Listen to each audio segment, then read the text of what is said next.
Hello, and welcome to Rocket Fuel, your daily update for everything that's happening in the Rocket Pool community.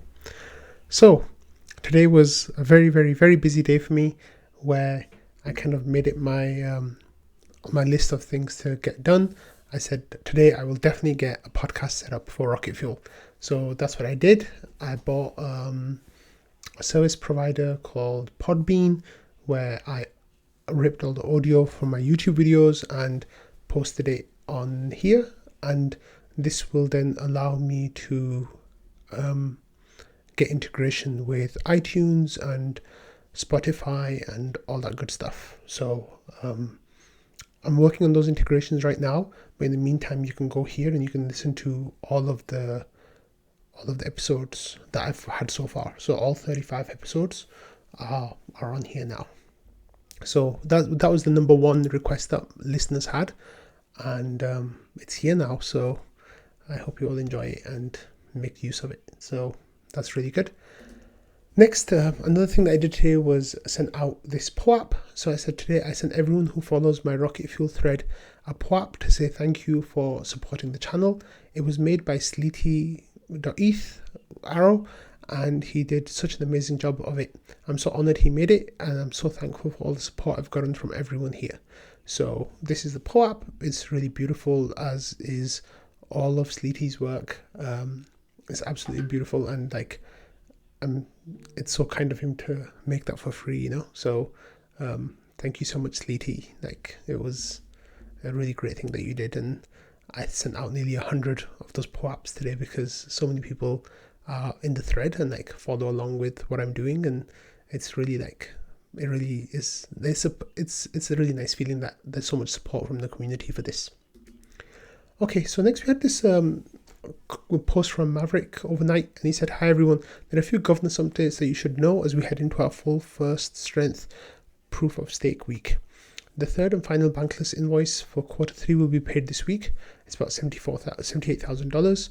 There was a lot of discussion in the DAO governance forum about whether we should carry on with bankless, and most people said no. In other governance news, voting has recently closed on RPIP 10 amendment with 99.8% in favour and 109% of quorum reached, as well as keeping an eye out there in the protocol announcements channel and at vote.rocketpool.net for the next opportunity to vote. It's just important for everyone to have their say on RPIPs while they're still in draft phase. So then there's rpips.rocketpool.net or GitHub for Rocket Pool RPIPs. So, Maverick's really encouraging us all to get involved in discussion around these things.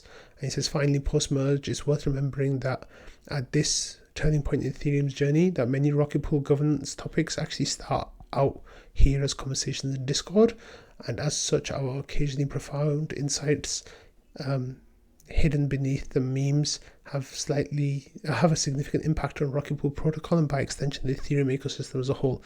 The fact that such an active group of diverse participants with a range of opinions not only functions, or in the case of trading, dysfunctions, so effortlessly, but also adds genuine value to Ethereum's decentralized staking protocol really speaks to the power and potential of decentralization. We've already seen newcomers enter the Discord recently with merge hype and protocol upgrades from both ETH and Rocket Pool devs. In the coming months, we'll see them joined by many more. Let's strive to maintain a light-hearted environment so that, like our friends at ETH Staker say, people new to the world of Rocket Pool find a place that's welcoming above all else. So that was a really nice message from Mav with some updates and some nice guidance for the community. Another post just came through literally 10 minutes ago. It's from Langer saying, "Hey everyone, we've discovered that the Fee Distributor smart contract occasionally calculates the node operator's share of its balance incorrectly. The impact is relatively minor, affecting only a small number of node operators, and we are preparing an update to resolve it.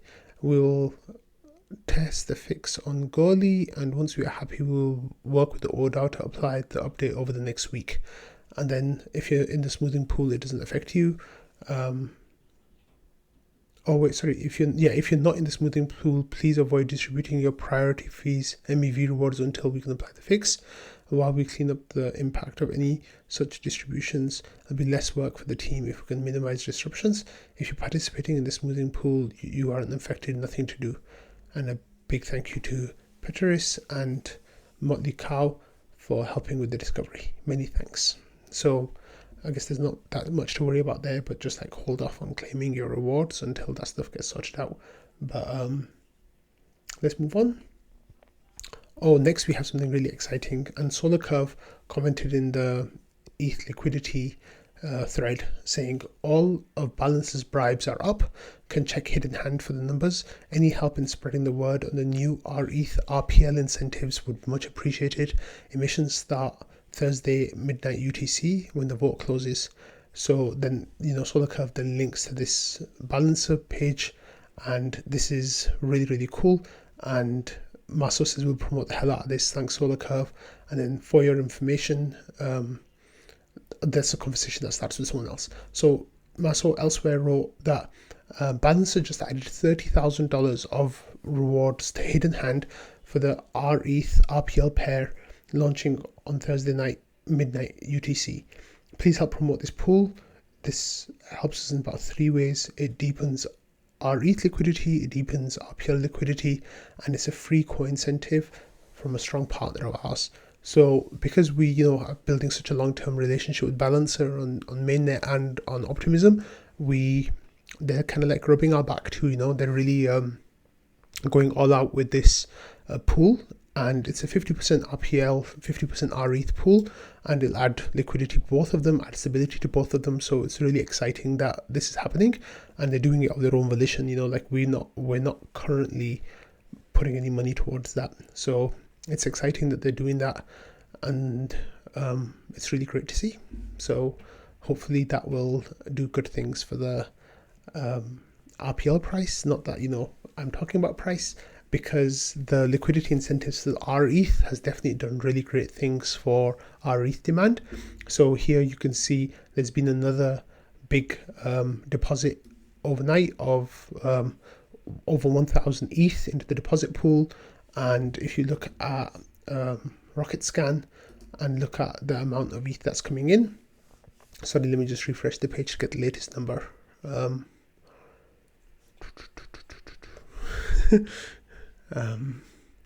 Sorry, maybe we can come back to that.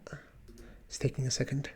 Okay, yeah, this comment from GC came overnight. He said, sent out a few donations to bot builders and a couple of contributors with linked wallets. And then people like Reacted King. And he said, as a token of appreciation for tools content. So and he said, you all have a pretty special channel here. I don't know if you all remember or not, but like a couple of weeks ago, GC was like a mini whale who came in and bought about 400 ETH worth of RPL tokens, and like really did nice things to the price that day. And it was part of like that last pump that we had. But people just having a look and seeing like what kind of, the first person to notice was like me. I said, holy shit, thank you so much. You didn't have to, but I really appreciate it. So Patches checked in a little while later, and basically people like Patches, Zero, Jasper, Butter, Joe, and then I don't know who this person is because they just have their address, and then me and Romana and Invis, we got 0.2 ETH each, which was around $250, I think, something along those kind of numbers. So that was really kind of GC to like send that out, and I'm really thankful that I was one of the people he thought were valuable enough to receive that amount. Like, we didn't ask for it, we didn't it wasn't expected, and it was just out of generosity that they did this. So thank you so much, GC, if you're watching. Like, really appreciate it, and I'm sure that everyone else appreciates it too. Okay, so there's a comment from Marceau where he shared a screenshot, and he was saying, Patrick J, and this is a person who works for MakerDAO, he's saying, hey, we just finished our collateral meeting. Soft date is middle of October due to technical dependencies that still need to be completed. As technical work gets done, we can settle on a more specific target day. So this comment is in relation to MakerDAO onboarding rETH as collateral, and it's something that has been delayed and delayed and delayed. So the vote passed on Makers forums like months ago, and then it was supposed to go to an executive vote, and then they were like, oh wait, you've got Redstone contract update coming through, so maybe we can hold off on doing it until then. And that went through, and I think half the developers or most of the team didn't even know that had actually happened when it actually went through at the beginning of August, September. I don't know. The days are kind of blending into each other. Yeah, middle of August it was, I think. I'm totally lost. Yeah, sometime then. Anyway, they delayed it, right? And then we were like, oh, look, it's Redstone's done, everything's fine, it's gone off without hitch, no problems. And they're like, let's just wait for the merge, let's like make sure everything goes smoothly with that before we onboard our rETH. And then Marceau reached out to them this week, or I think someone reached out to them, I think it's Marceau, and they were like, hey, what's going on? And they're like, oh, did you guys do Redstone yet? That's what we're waiting for. They're like, yeah, that happened like a month ago. So then they were like, oh, okay. And now they're like saying, hey, in October, so another month out from now. So it's been kind of frustrating to get our rETH listed as a collateral type on Maker, because other protocols have seemingly found it much easier than the journey we've had. So it's been kind of disappointing in that sense. But hey, as long as we get there sooner rather than later, that yeah, it'll work out hopefully. Okay, so Josh shared this little tidbit about MEV relays that are getting added to 1.6.4, which is the next update. So as you already know, that Rocket Pool runs MEV Boost on the smartnode stack, and then within that we have Flashbots and Bloxroot, who are providing different relays. And here Joe says there'll be 2 more relays that will get added to 1.6.4, and then he goes on to explain these are the ones by Block Native and Eden. So then there'll be 4 different MEV block producing companies out there that will allow for MEV extraction, and it'll give you different flavors of MEV extraction depending on what your tolerance is. So someone shared a graph here. Let me see if I can, a chart. Let me see if I can find it.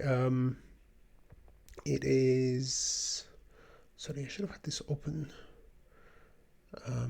Yeah, it was just talking about like where the different relays kind of like fit on. Oh, here it is. So there's 2 axes here. There's max profit and ethical as like a y-axis, and then as an x-axis we have OFAC compliant and non-censoring, and then the person's kind of like plotted where they fit across those x and y axes, whether it's like positive or negative or whatever, and where the different relays fit in. So Aliatar, like that's really nice chart that you shared, so thank you for sharing that. I'll give it a thumbs up. Yeah, it's good visualization, at least of what's out there and like what's happening right now. So I think what will happen going forward is like this will fill it up across all different axes, and y-axis and x-axis, and like positive, negative, and like variations of that. So I think it's good because it gives people a choice of what relay they're most comfortable using. Of course, if you want to earn as much as possible, then it makes sense to just turn on all of them and let the different relays bid for your proposal when you get the chance. So that was really, really great to see that we're adding that decentralization in block production. Next, related to MEV extraction, Marceau said, I just did the math. So far, MEV Boost has added 2.89% APR on top of beacon rewards for me, which is really like a lot. I think it's more than what people were expecting. So I guess the days leading into the merge, the idea was that you'll be earning somewhere around 6% to maybe 10% APR. And then the Ethereum base rewards are around 4.2%, I think. So this already is taking it above 7%. And that's without tips included as well, I think. So it's really great. So this started a really good discussion where people were talking about how the smoothing pool's been making really good, getting really good rewards in. And yeah, and then there's this tweet that kind of explained one of the reasons why, MEV Boost might be making so much money at the moment. It said, we looked at the first 24,000 blocks post-merge and compared the performance of block proposals that are running MEV Boost versus those that aren't, and this is what we found. So the sample size was 24,000, and MEV Boost average transaction numbers. So the blocks that didn't have MEV Boost had 169 transactions versus 239 for those with MEV Boost, and the execution rewards were basically a full 0.1 ETH higher while using MEV Boost, which is absolutely incredible. And then the consensus rewards were the same, and total rewards were, like I said, just over 0.1 ETH higher, which is really amazing to see that you'll be making that much more per proposal.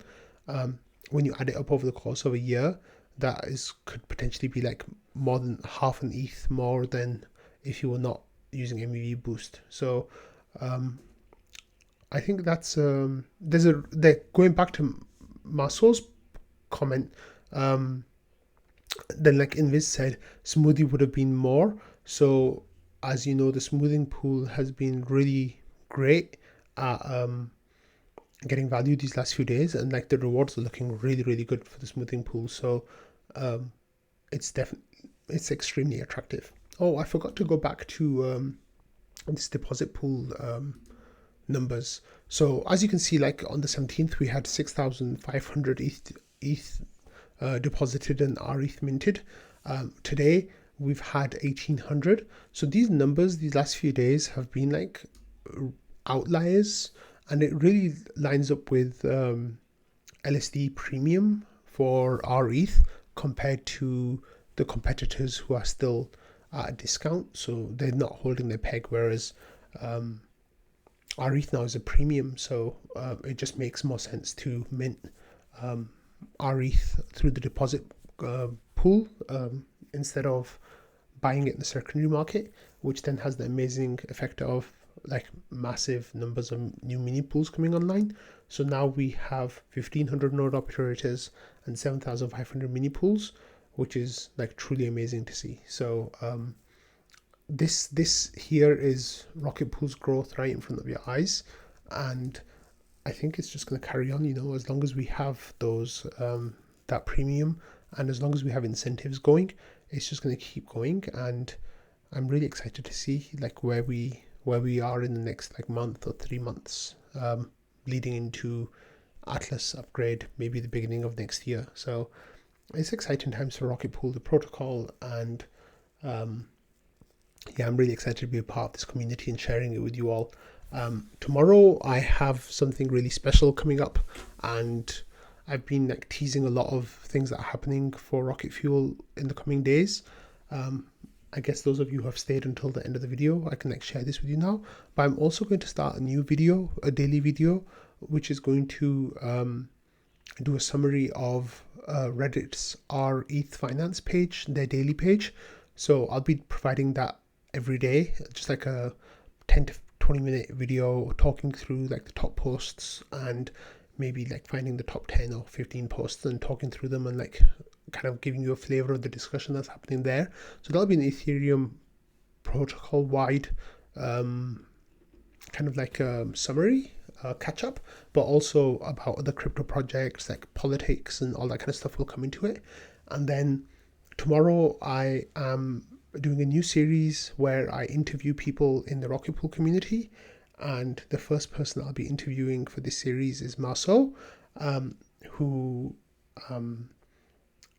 yeah, it's going to be really exciting. Like, we've just been talking about the kind of things we want to cover in our conversation tomorrow, and to borrow Marceau's line, like, however bullish you are, you're not bullish enough. You're insufficiently bullish for Rocket Pool. So I think that's going to be really like nice chat that we're going to have. So I'll share that with you all tomorrow, and yeah, I'm really excited to share all of this with all of you, and I really hope that the content I'm providing you all is like useful and helpful, and I'm really excited to like step it up a level. So thanks for coming along with me. I hope you all have a great rest of your night, and I will see you all tomorrow. Bye.